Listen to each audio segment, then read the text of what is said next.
సాధారణంగా ఐఐటి లాంటి ప్రతిష్టాత్మక సంస్థలో ఇంజనీరింగ్ పూర్తయిందంటే చాలు లక్షల్లో జీతాలు, విదేశీ అవకాశాలు, కార్పొరేట్ లైఫ్ స్టైల్ కళ్ళ ముందు మెదులుతాయి. కానీ సరిగ్గా డిగ్రీ పట్టా చేతికి వచ్చే సమయానికి ప్రపంచాన్ని కుదిపేసిన కరోనా మహమ్మారి ఆ యువకుడి ఆశలపై నీళ్లు చల్లింది. కలలన్నీ ఒక్కసారిగా కుదేలు అయినప్పటికీ ఏమాత్రం నిరాశ చెందకుండా కెరీర్ని మెరుగుపరుచుకునే దిశగా అడుగులు వేశాడు. ఫలితంగా 14 కేంద్ర ప్రభుత్వ ఉద్యోగాలు సాధించిన విజేతగా నిలిచాడు. మరి అతడి సక్సెస్ మంత్ర ఏంటి? ఈ కథనంలో చూద్దాం.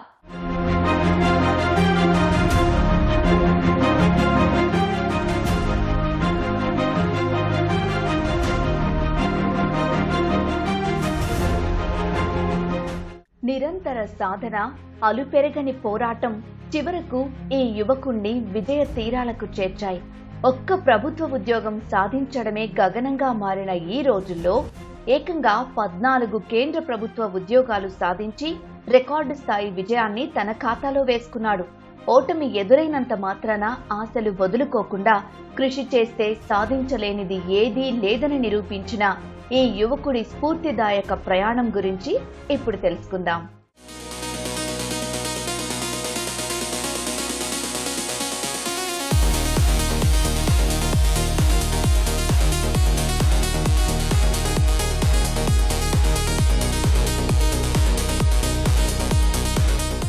ఈ యువకుడి పేరు నాగేంద్ర సాయి.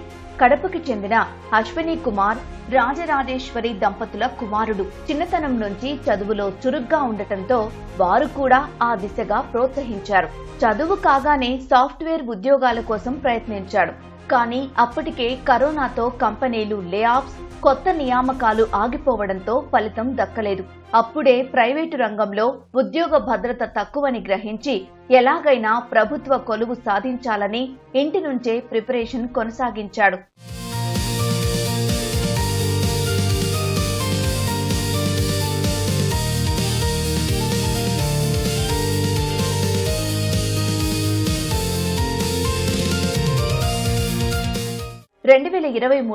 దాదాపు 5 కేంద్ర ప్రభుత్వ ఉద్యోగాలకు పరీక్షలు రాశాడు యువకుడు.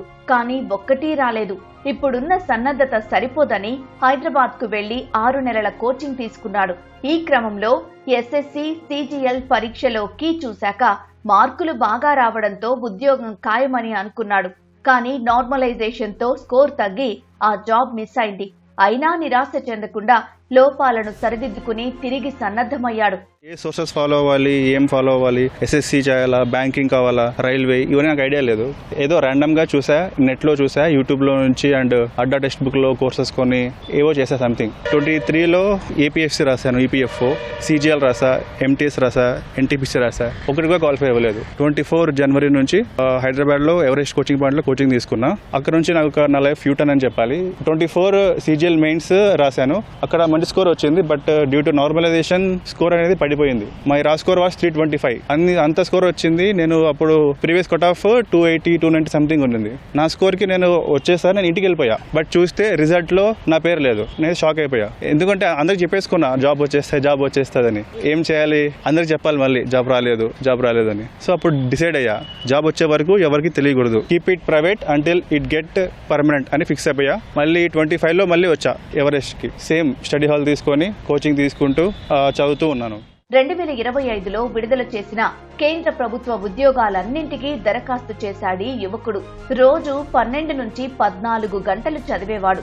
ఆ తర్వాత ఫలితాల్లో వరుసగా 14 కేంద్ర ప్రభుత్వ ఉద్యోగాలు వరించాయి. ప్రస్తుతం మహబూబ్ నగర్ జిల్లాలో ఈఎస్ఐసిలో సోషల్ సెక్యూరిటీ ఆఫీసర్ గా విధులు నిర్వహిస్తున్నాడు. 25 మార్చ్లో రిజల్ట్ వచ్చింది. 1 మంత్ మొత్తం ఇంట్లో ఉన్నా.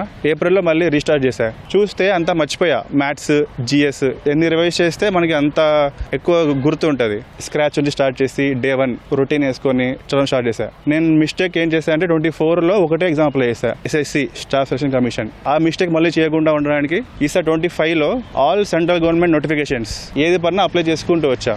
సిజిఎల్ అండ్ ఎస్ఎస్సి ప్యాటర్న్ ఉండేటివి, సిజిఎల్ సిలబస్ ఉండే అన్ని ఎగ్జామ్స్ అప్లై చేసుకుంటూ వచ్చాను. దగ్గర దాదాపు ఒక 30+ ఎగ్జామ్ రాసి ఉంటా 25లో. CGL, CHSL, MTS, phase 13, NTPC, ఆర్ఆర్బీలో and AIIMS, CRE, ESIC, navy, coast guard, INCET చాలా ఎగ్జామ్ రాసా. ఎయిమ్స్ త్రూ రిక్రూట్మెంట్ అయింది, ఈఎస్ఐలో జాబ్ వచ్చింది. I'm working as branch manager in ESIC Mahabubnagar. ప్రభుత్వ ఉద్యోగాలకు సన్నద్ధమయ్యే వాళ్ళు సిలబస్ పై స్పష్టత తెచ్చుకోవాలని చెబుతున్నాడు నాగేంద్ర సాయి. పక్కా ప్రణాళికలు వేసుకుని మాక్ టెస్టులు రాస్తుండాలి.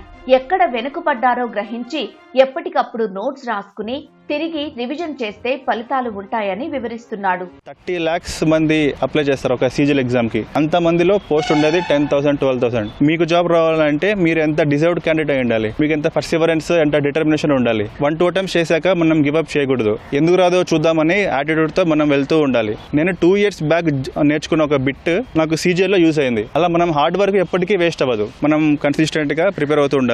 అండ్ మనం టైం స్లాట్స్ వేసుకోవాలి. రోజు అన్ని సబ్జెక్ట్స్ కవర్ అయ్యేలాగా చదవాలి. చాలా మంది మాక్ టెస్ట్ లైట్ తీసుకుంటారు, సిలబస్ మొత్తం అయ్యాక చూసుకుందాంలే అన్నట్లు. బట్ అది కాదు. మాక్ రాయాలి, దానికి తగ్గట్టు అనాలిసిస్ చేసుకోవాలి. మనకి ఏం మిస్టేక్స్ చేస్తున్నాము అనేది మనకి అనాలిసిస్ లో తెలుస్తుంది. నేను 3 years లో దాదాపు ఒక 500 మాక్ టెస్ట్ రాసింటా. 30 to 40, 45 మెయిన్ ఎగ్జామ్ రాసింటా. ఏంటంటే మనం ఎగ్జామ్ రాసే కొద్దీ మనకి ఎక్స్పీరియన్స్ అనేది వస్తుంది. ఇప్పుడు మాక్ టెస్ట్ లో మనము ఈజీగా ఫిగర్ రాసేస్తాం. బట్ మెయిన్ ఎగ్జామ్ లో ఒక్క బిట్ పోయినా 2.5 marks పోతుంది. అది చాలా హ్యూజ్ రోల్ ప్లే చేస్తుంది. సో మనం దాన్ని ఎలా హ్యాండిల్ చేయగలుగుతాం ఎగ్జామ్ టైంలో, రియల్ టైం ప్రెషర్ ని మనం మాక్ టెస్ట్ ద్వారా మనం కొంచెం క్లియర్ చేసుకోవచ్చు. టైం స్లాట్స్ అనేవి ఇంపార్టెంట్. రోజు కన్సిస్టెంట్ గా 4 subjects కి టైం ఇవ్వాలి. కుమారుడు 14 కేంద్ర ప్రభుత్వ ఉద్యోగాలు సాధించడం గర్వంగా ఉందని చెబుతున్నారు నాగేంద్ర సాయి తల్లిదండ్రులు. ఎన్ని రోజులు పడిన కష్టానికి ప్రతిఫలం దక్కడం ఎంతో సంతోషంగా ఉందన్నారు. 2025లో నాకు ఏమేమి జాబ్స్ వచ్చాయంటే ఈఎస్ఐసిలో ఎస్ఎస్ఓ సోషల్ సెక్యూరిటీ ఆఫీసర్, అంటే యూడీసీ అప్పర్ డివిజనల్ క్లర్క్, అంటే సిపిసిబిలో సెంట్రల్ పొల్యూషన్ కంట్రోల్ బోర్డ్, అందులో యూడీసీ వచ్చింది. అండ్ ఎస్ఎస్సి సిజిఎల్లో స్టాటిస్టికల్ ఇన్వెస్టిగేటర్ వచ్చింది గ్రేడ్ 2. అది round 1 అలొకేషన్ లో వచ్చింది. నేను round 2 వెళ్ళలేదు, ఎందుకంటే నేను అప్పటికే జాయిన్ అయిపోయాయి ఈఎస్ఐసిలో. ఎస్ఎస్సి ఫేజ్ 13లో 3 ఎగ్జామ్స్ ఉంటాయి, 3 levels ఉంటాయి. గ్రాడ్యుయేట్, ఇంటర్మీడియట్, 10th అన్నిటికీ ఒకటే ఎగ్జామ్ ఉంటుంది. ఆ 3 exams లోనే ఇవన్నీ 9 jobs వచ్చాయి. గ్రాడ్యుయేట్ లెవెల్లో ఏమేమి జాబ్స్ వచ్చాయంటే surveyor, assistant communication officer, UDC. Intermediate లెవెల్లో ఏమేమి జాబ్స్ వచ్చాయంటే telecom assistant, communication assistant, surveillance assistant, field man, assistant village industry administrator, assistant administrator and HR. And SSC recent గా ఒక 1 week back SSC MTS result వచ్చింది. అందులో నా పేరు ఉంది, బట్ దానికి డివి అటెండ్ అవ్వట్లేదు. 14 సెంట్రల్ గవర్నమెంట్ ఉద్యోగాలు వచ్చినాయి. తల్లిదండ్రులు లేదా కుటుంబ సభ్యులుగా మా సహకారం మేము ఇచ్చినాం. కానీ వాడి నుంచి చాలా ఎక్కువ ఉండడం వల్లనే ఇన్ని ఉద్యోగాలు సంపాదించినాడు. మా బంధువులు, మిత్రులు, వారి కుటుంబ సభ్యులు అందరూ కంగ్రాట్స్ చెప్తుంటే ఇంకా మా ఆనందానికి అవధులు లేకుండా ఉన్నాయి. మా బాబుకు ఉద్యోగం చాలా సంతోషంగా ఉంది. 2 సంవత్సరాలు ఇంటికి కూడా రాకుండా కష్టపడి చదువుకున్నందుకు మా అబ్బాయికి దేవుడు తగిన ఫలితం ఇచ్చినాడు. చాలా హ్యాపీగా ఉంది మాకు. ఫస్ట్ ఆఫ్ ఆల్ కంగ్రాచులేషన్స్ అన్నయ్య, నీకు అన్ని జాబ్స్ రావడం చాలా హ్యాపీగా ఉంది మాకు. నువ్వు ఇలానే మంచిగా చదువుతూ అందరికి మోటివేషన్, ఇన్స్పిరేషన్ గా ఉండాలని కోరుకుంటున్నాను అన్నయ్య. All the best for your future. మొత్తంగా చూస్తే లే ఆఫ్స్ భయంతో మొదలైన ప్రయాణం కొలువుల రికార్డుకు చేరింది. సన్నద్ధతలో స్పష్టత, సాధనలో పట్టుదల ఉంటే విజయం సొంతమవుతుందని నిరూపించాడు యువకుడు. 14 కేంద్ర ప్రభుత్వ ఉద్యోగాలతో చరిత్ర సృష్టించిన నాగేంద్ర సాయి ప్రయాణం ఈ మార్గంలో ఉన్న ఎంతో మందికి స్ఫూర్తిదాయకం అనడంలో సందేహం లేదు.